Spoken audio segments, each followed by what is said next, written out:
Welcome to the Wellness from Within speaker series as part of Happify SG Festival 2021, hosted by the Art of Living Singapore. Today's topic is leadership loneliness, how to deal with it better. Anupama Murali in conversation with Nick Jonsson. Anupama actively teaches Art of Living programs in Singapore and is very passionate about inspiring adults and youth to adopt meditation as a way to manage their minds. Professionally, she's a seasoned IT consultant turned certified life coach and a keynote speaker. So thank you, Nick, for joining me today. This is part of the Wellness Within series of the Art of Living. And for the viewers, Nick is the founder and managing director with EGN, a global network of executives, over 14,000 members across 8,000 companies. The purpose of EGN is to provide the confidential space for people to really have meaningful conversations, share their ideas, collaborate without worry. Nick is an enthusiast for many things. He's a fitness enthusiast, a triathlon athlete, and also a mental wellness enthusiast, and that is what really brought his profile in front of me. I was very curious to speak to him, and he is the author of a best-selling book which is called Executive Loneliness. So thank you once again, Nick, for joining us, and I'm sure it's going to be a very interesting conversation. So Nick, how did I come across yourself is because we're part of the same group, WhatsApp group in fact, and you mentioned your book there, and a lot of people talked about purchasing the book, which I have also done, the Kindle version. What got me interested is the title.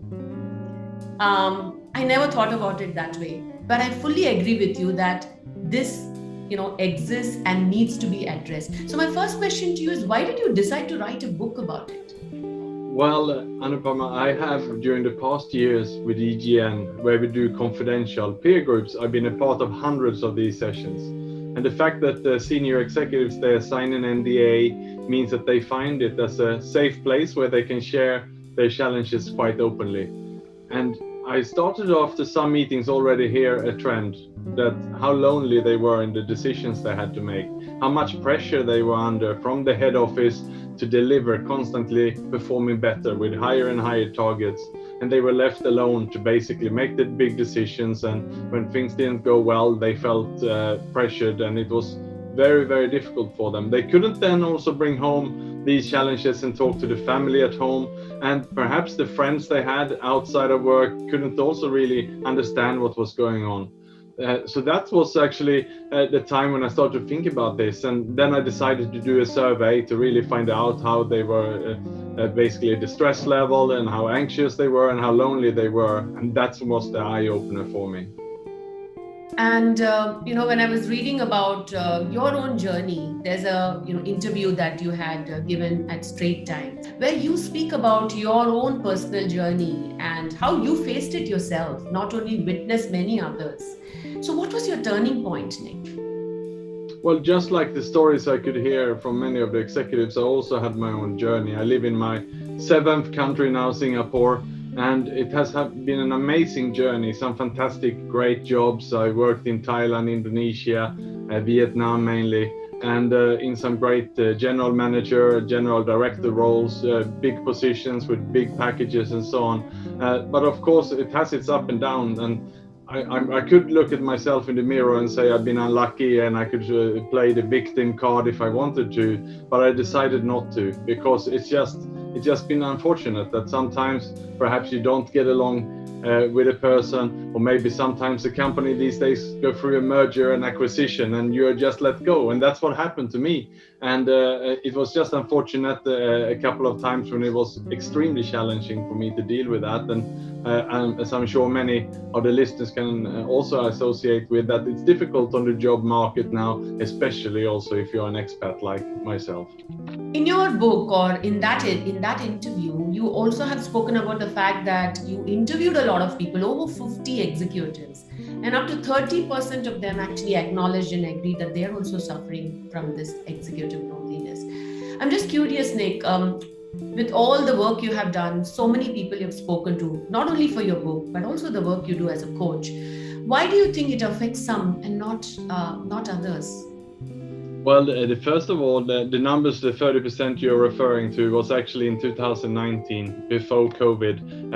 I did a survey again in December 2020 to the same group of people, and the number had doubled. So it just shows that we have had a pretty tough year, and especially for senior executives, it's been more decisions, more pressure than ever before. So why would then 60% be affected by this and at the moment and 40% not? Well, it's a lot of factors, and it obviously depends on who your connections are, your relationship with your boss, your relationship with your colleagues, your relationship with your wife, with your friends, if you have a couple of close friendships, but also your relationship with yourself. And that is the first thing. If you don't look after yourself, then nothing else will follow. And this is also a big part of my book that and I think you will agree with that. The most men, especially when we are after the 30s, are pretty bad at making new friends. Women tend to have a couple of close friends, at least a handful, who they can be honest with. Men are pretty bad at that. And that is just touching on some of the differences. So Nick, you mentioned a very interesting point. It's not only about our relationship with others, situations, but it's also with ourselves. So in that journey of yours, becoming an author and also working with a lot of people now, I'm sure that it is deepening for you as well. So what is this relationship with oneself? Can you explain in your own words?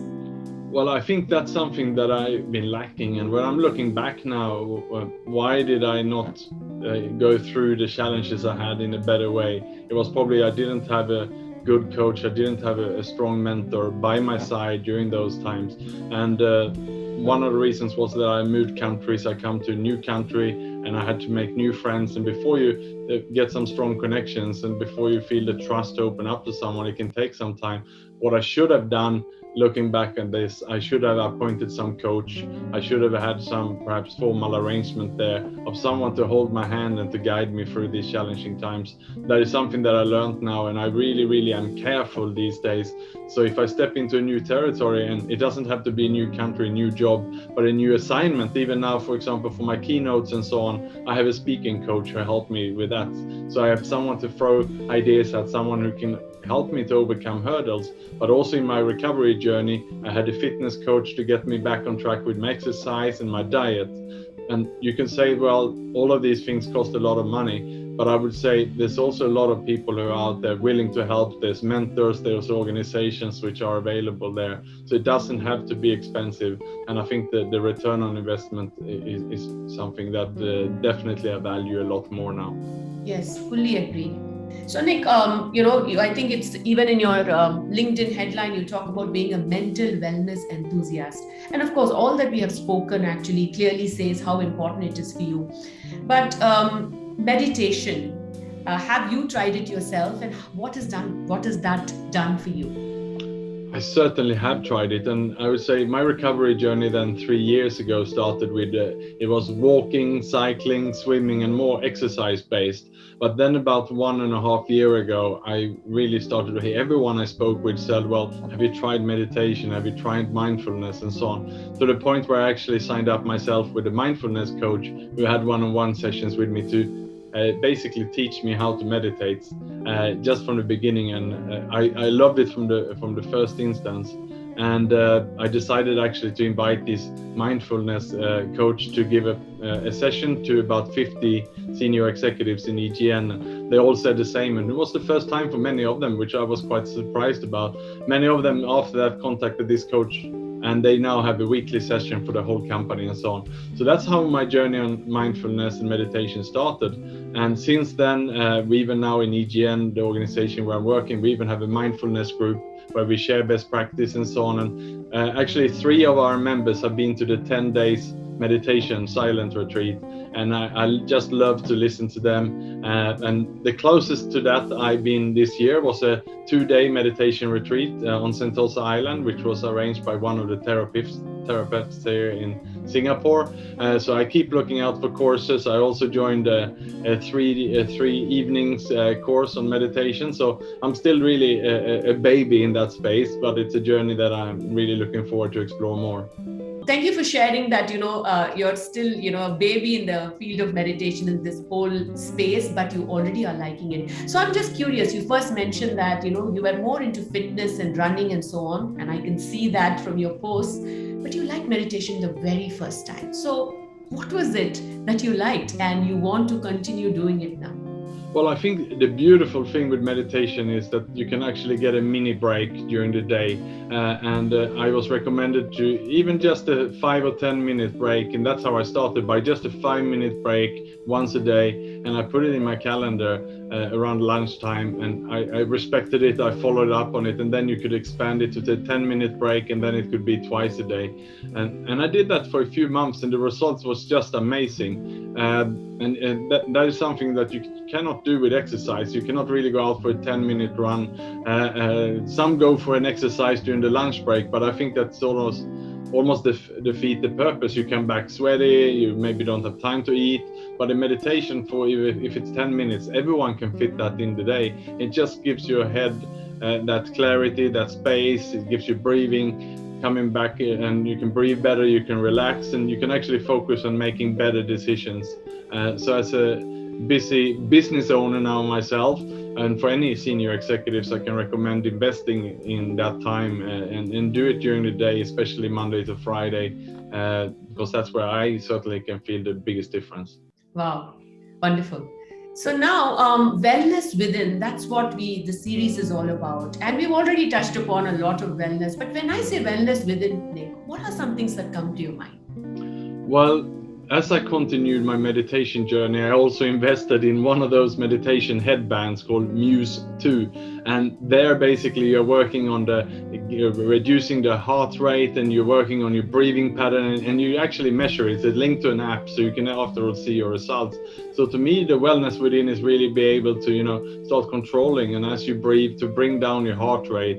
And that has been amazing to just see and track how much I have improved, and I can focus on the recovery then, as it's called. When my mind is sort of drifting away, I can bring it back, and to see that in real time and afterwards seeing the result has been eye-opening for me. Again, being a fitness enthusiast, I measured everything from even my sleep and so on. So to be able to do that with the meditation was something that I had no idea that you could. So that just gives me the confidence, and I can see week in after week that actually my results are better. That makes me feel good. It's like a reward for yourself, a token, and you can see that you're just on the right way and on the right path. And with that, I just feel better. My rest heart rate, of course, being an athlete, is really low, but that means also that during the day, if something stressful pops up, a big decision or a crisis, I can deal with that in a calm manner, and that means that I can make a much better decision. It takes a lot to stir me up and make me really, really stressed, and so that's what I think the combination then of exercise and meditation has created for me. While you're meditating, you're lonely. You're just by yourself. But you just mentioned that state actually allows us to find answers. So how does that compare with actual loneliness? And it's all about being present, by being able to bring it back a step. And because if you are more present, then I think you're observing what's around you, and then even though you're inside yourself, you don't really feel lonely. Because the other loneliness, which is not a healthy one, is when you're even in a packed room, or you might even be surrounded by your friends and family and colleagues, yet you feel lonely. But that's because you lost the connection already within yourself.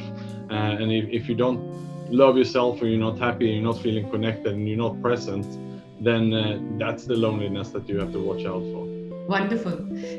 So I also sense that, while there is a need for people to find wellness within, there may be some fear and worry about it to actually seek that. As an expert in this area, having written a book and with all the work you did, what would be your advice to the viewers?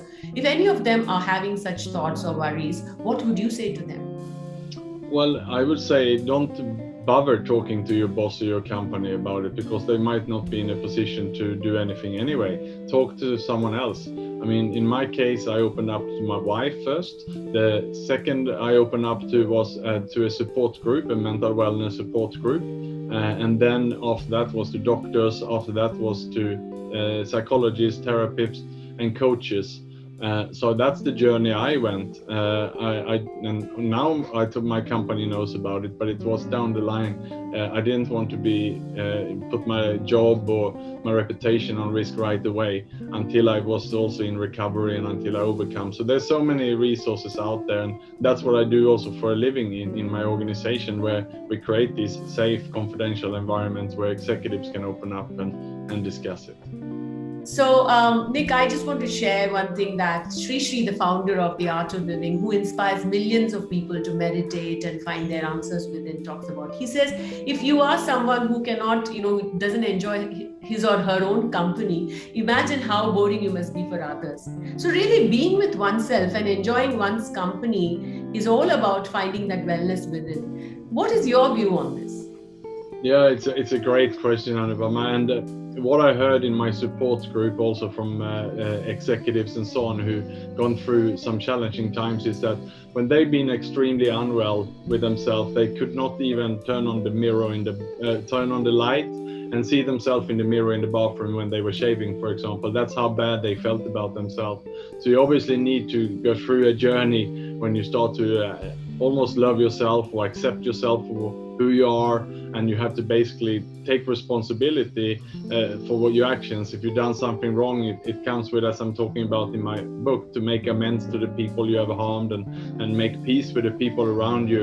If you have hurt people and you make it right with them, then you will start to feel better about yourself. And it's also about being of service to others, help others, and then with all of these things, you will start to like yourself, feel better about yourself. And that's where I see really also the meditation, the exercise, and the food comes in. So to me, it's a 360-degree package where everything has to be aligned, everything has to be good. That's when you feel great about yourself from within. Wonderful. That was fascinating. Okay.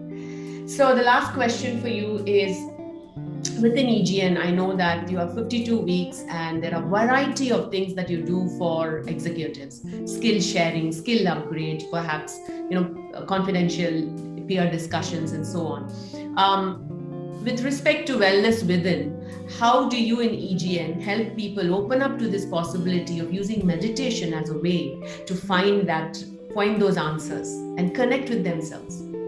So when it comes to meditation and what we do there, we have at least 1 or 2 events per year in meditation. That's basically on the agenda. So out of about 50 topics in a year, 1 or 2 at least minimum per year will be dedicated to meditation. But we also have an interest group for everyone who's interested in mindfulness, and we have almost 30 executives who are part of that now. And there we meet at least for a quarterly lunch when we share what's going on. And that's also how we found out about this meditation retreat on Sentosa Island we went to. And we're also supporting the Big Sit, which is a meditation which happens at Gukko Tower once a month, which is for 50 people in a big sit, basically group meditation outdoor. So that's some of the initiatives that we have so far. But remember, we are only 1.5 years into this journey, because it was me as the MD who brought it in when I found out about meditation and mindfulness myself. So as I'm evolving and other executives are finding more help in meditation, I'm sure it will play a bigger part of the program moving forward. Thank you, Nick. I really am optimistic about it, and I think that the whole world, including youngsters, because I also teach children as young as 8 years old, meditating and breath work in small ways, and then teens as well. Definitely there is a lot that this practice can give people to find wellness within. And I think as we work with executives and we work with all people, the intention is to make a difference, to share with people that this is possible. So in order to combat loneliness, you can actually go within and figure out the answers. So it was a pleasure talking to you, and thank you for sharing your journey, and thank you for sharing those tips with our viewers. And also thank you for really, I would say, raising the value of meditation and the importance of that. It can play a lot of role in helping us overcome isolation, anxiety, depression, and really live more fulfilled lives, I would say. Wonderful. Thank you so much for today, Anupama. Thank you, Nick.